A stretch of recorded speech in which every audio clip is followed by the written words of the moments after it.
Şu nakş degenini, usul degenini, bu leper degenini vayaga yetkizip oynaydigan bir sanatkarımız var. O bo'lsa birga mayil ko'p qodir sanatkarimiz Asqar Raqib.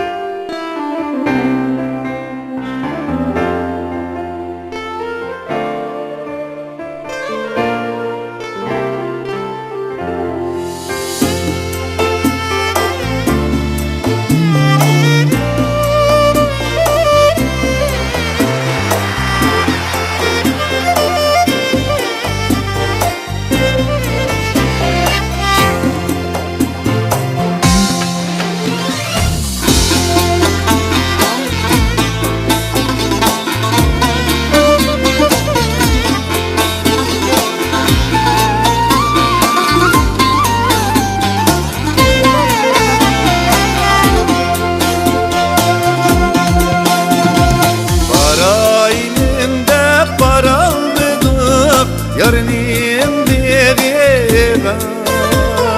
yarınım dediğine Çaşlarımdan bir tal bergim, humma benim Çaşlarımdan bir tal bergim, humma benim Dostlar elemde de, dostlar elemde de Yürüm bunda bamaydım dostlar elemde de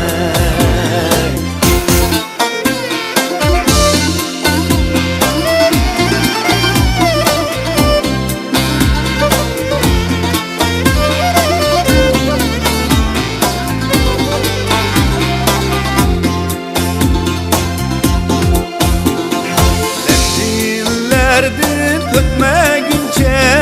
kandu görünmez, kandu görünmez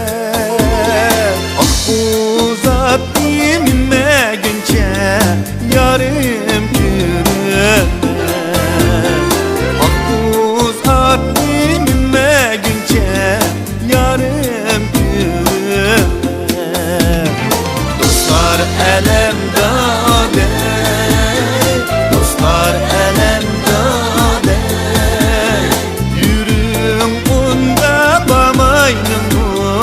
dostlar elemde de